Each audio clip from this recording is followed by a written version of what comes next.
Rikela, est-ce que vous comprenez la réaction de Port-Gentillet que nous avons eu là?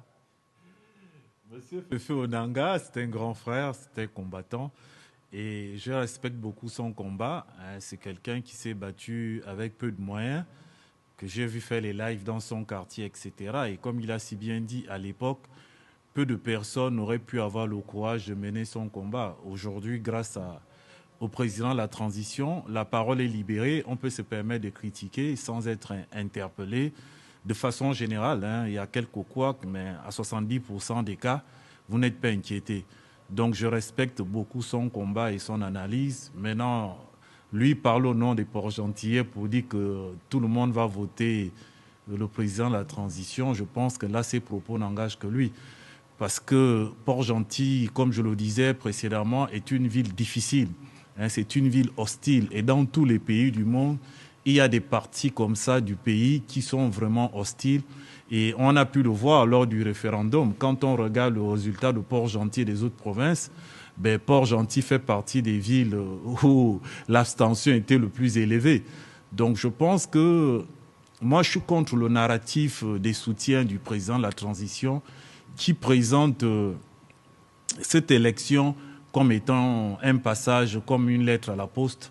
Je ne partage pas ce narratif et je pense qu'ils devraient tous faire profil bas, hein, et de vendre plutôt le travail important qui a été accompli par le président de la transition dans les choix qu'il a fait. Parce que moi, je n'aurais pas fait ces choix, mais les choix qu'il a faits, qui sont les choix d'infrastructure, qui sont des choix des différents pans de souveraineté économique. Dans ses choix, je lui donnerai vraiment la note de 16 sur 20. Il a allé à fond sur ce qu'il a fait. Maintenant, dire que tous les Port-Gentillais, que c'est du pain béni, au Lingui va passer, je pense que c'est des propos qui engagent au grand frère Fefe Onanga. Moi, je ne partage pas son optimisme. Je pense qu'il faudrait que les soutiens du président de la transition se mettent plutôt à travailler, à vendre son bilan et de faire preuve de moins de prétention et je dirais même moins d'arrogance parce qu'on sait que c'est ce qui a tué le PDG, c'est ce qui a tué tous les pouvoirs qui sont arrivés.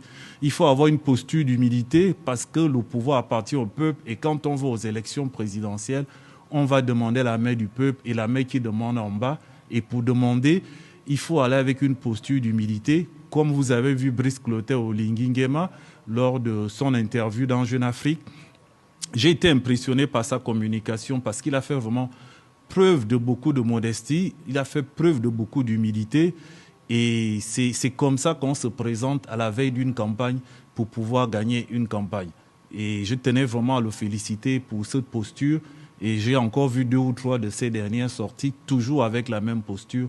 Ce qui est bizarre, vraiment le contraire de ses soutiens, on a l'impression qu'ils ne sont pas dans le même bateau.